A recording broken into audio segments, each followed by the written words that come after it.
Alors écoutez, moi je vais essayer de tenter de dresser un bilan des orientations budgétaires que vous proposez dans l'intérêt de la ville. Alors, une fois n'est pas coutume, je vais être plus clémente que mes collègues, parce que j'ai quand même identifié quelques points positifs. Alors, premièrement, il n'y a pas d'augmentation d'impôts qui est prévue, donc ça c'est très bien, mais on se demande quand même combien de temps ça va tenir, compte tenu de la politique dynamique de recrutement que vous menez, et des dépassements de budget quasiment systématiques dans tous vos projets. Deuxième point positif, vous avez prévu des investissements de rénovation des équipements municipaux existants qui en ont besoin, donc la rénovation du théâtre, de la voirie, des écoles, des crèches, de la toiture de l'hôtel de ville. Troisième point positif, le projet de rénovation du centre-ville que tous les habitants appellent de leur vœu.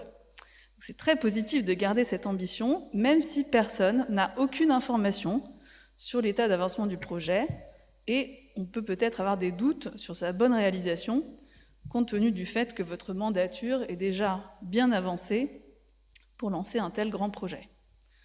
Donc j'ai un peu des doutes sur le fait que quelque chose sorte réellement de terre dans les 4 ans.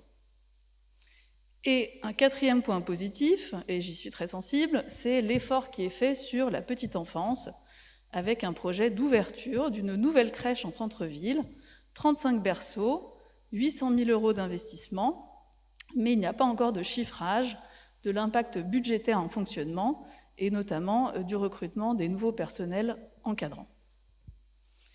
Alors, du côté des points négatifs, bon, il y en a quand même, ils sont plus nombreux. Le principal, on en a déjà parlé, c'est le retour de la dette. Vous avez prévu donc 2 millions d'euros en 2022 pour financer la rénovation de l'éclairage public. Ça pose plusieurs problèmes. Le premier, c'est celui de la justification, mais on en a déjà parlé. Vous dites que vous vous endettez pour tirer profit de l'opportunité des taux d'emprunt historiquement faibles. Or, tout le monde sait qu'on ne s'endette pas parce que la dette ne coûte pas cher, mais pour financer de vrais projets d'investissement. Le projet en question, justement, ne paraît pas vraiment devoir justifier un endettement. Déjà, il présente des faiblesses du point de vue écologique, puisque au final, on va jeter des ampoules qui sont déjà basse consommation et qui, pour une grande partie, fonctionnent, pour les remplacer. Donc ça va générer de la pollution, des déchets, et avoir un impact environnemental pour la fabrication des LED. Il aurait fallu plutôt les remplacer au fur et à mesure de l'obsolescence. Et ça a également été dit, c'est un non-sens économique, puisqu'on s'endette à hauteur de 2 millions d'euros pour générer seulement 50 000 € d'économie par an due à la moindre consommation d'énergie des LED, c'est-à-dire quasiment rien. Alors cette capacité d'endettement aurait dû être gardée pour des projets avec davantage de valeur ajoutée pour les habitants, comme typiquement la rénovation de la place du marché et du centre-ville, ou si on avait voulu rester dans des investissements écologiques, la priorité, selon moi, est davantage de mieux isoler les bâtiments communaux, là où de vrais impacts en termes d'économie d'énergie peuvent être attendus. Et on le sent bien d'ailleurs ce soir dans ce gymnase. Alors donc c'est très dommage parce que vu la capacité d'épargne de la commune, une fois que nous nous serons endettés, nous n'aurons plus la capacité de réemprunter pour d'autres projets. Deuxième point négatif, c'est la très forte augmentation des dépenses de personnel. Elle augmente de 10% en 2022, en passant de 12,7 millions d'euros à 14 millions d'euros. Ça résulte essentiellement de la réinternalisation d'effectifs, qui étaient auparavant chez des prestataires, et du projet d'avoir des postes pourvus, qui n'étaient pas pourvus jusqu'à présent, à hauteur de 300 000 €. Je souhaiterais appeler votre attention sur le nombre de créations de postes absolument exorbitant depuis le début de votre mandature, 36 postes en un an. Je l'ai déjà dit, et je le redis, c'est du jamais vu dans une administration publique, vu le niveau et la situation de nos finances publiques. Alors, quand on parle de dépenses de personnel, je ne peux pas m'empêcher quand même de revenir sur cette réinternalisation qui est présentée comme un levier d'économie et qui se traduit en fait concrètement par une baisse réelle et constatée de la qualité de service qui est rendue. Un exemple, le nettoyage des écoles, mais également des gymnases, comme l'a dit Claude Molimiton. Les personnels d'entretien ont été réinternalisés début janvier. Résultat, le ménage n'est pas fait dans les gymnases, pas fait dans plusieurs écoles, alors même que le protocole Covid prévoit un nettoyage 2 fois par jour. Il a fallu une alerte des écoles et des parents d'élèves pour qu'il soit désormais fait. Donc moi j'exprime mes plus vives préoccupations sur la qualité de service qui sera rendue, à la fois sur l'entretien des bâtiments communaux, sur l'entretien des voiries, sur les espaces verts, alors même que nous vous avions mis en garde avec ce projet de réinternalisation. Troisième point négatif, le recours aux subventions, qui me paraît très largement insuffisant. Vous nous avez dit qu'en 2022, on aurait 400 000 euros, normalement, qu'on devrait recevoir. Alors que vous avez demandé 7 millions d'euros de subventions. C'est un document que vous nous avez envoyé, qui date du 9 décembre 2020, ne faites pas l'étonner, vous nous l'avez envoyé par mail. Donc moi, ce que je me demande, c'est pourquoi si peu de subventions ont été obtenues, alors même que vous avez dédié une personne pour monter tous ces dossiers. Je me demande si vous faites bien quand même votre travail d'influence, qui est celui qui incombe aux élus.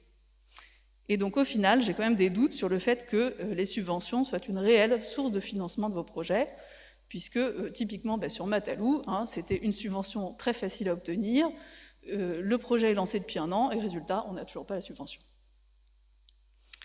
Enfin, sur les dépenses d'équipement. Donc vous nous proposez 8 millions d'euros de dépenses d'investissement en 2022, en plus des 5 millions d'euros de la ZAC Princesse. Or, le rapport d'orientation budgétaire ne liste les projets que pour 6,3 millions d'euros. Donc, que faites-vous avec les 2 millions d'euros restants? J'aimerais bien le savoir, avant de voter quand même là-dessus. Le sentiment général que j'ai, c'est celui qui est partagé par mes collègues, d'une incapacité à délivrer des projets. Il y a beaucoup d'intentions, mais aucun projet n'arrive à être mené à son terme. La preuve, sur les 18 projets d'investissement qui sont listés dans le ROB, 7 étaient déjà dans le rapport de l'année dernière et rien n'a été fait. L'éclairage public l'aide, le centre-ville, on devait avoir une première rue aménagée en zone de rencontre l'année dernière, toujours rien. Le centre de soins non programmés, c'est pareil. Les investissements informatiques, c'est pareil. La toiture de l'hôtel de ville, c'est pareil. Et il y avait d'autres projets dans le rapport de l'année dernière qui n'ont pas été réalisés. Le plan mobilité a été abandonné. Le passage des écoles en vaisselle sans plastique, aucune nouvelle. Et alors, les aires de jeu, n'en parlons pas.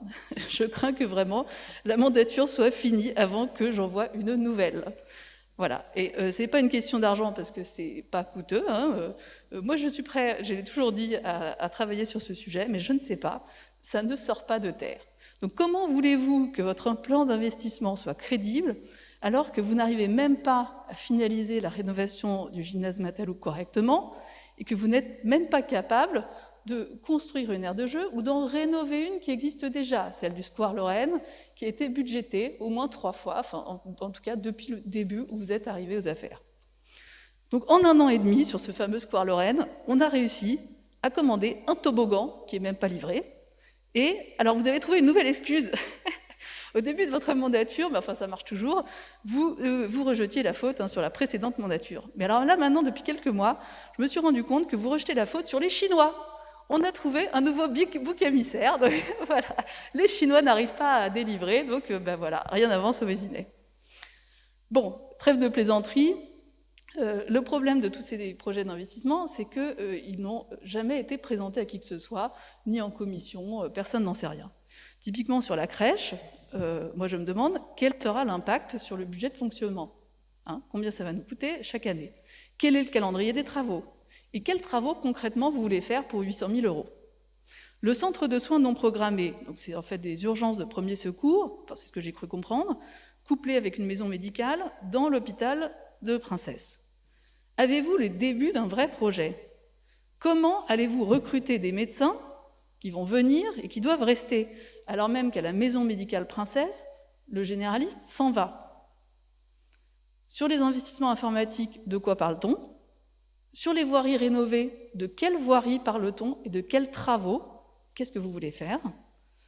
Dans les crèches et les écoles, c'est très bien, vous voulez faire un plan pluriannuel de rénovation, mais quelles crèches sont concernées? Quelles écoles? Qu'est-ce que vous voulez changer? Et, last but not least, quels sont les premiers travaux que vous envisagez en centre-ville en 2022? Nous ne pouvons pas engager l'argent des Vésigondins avec si peu de précision.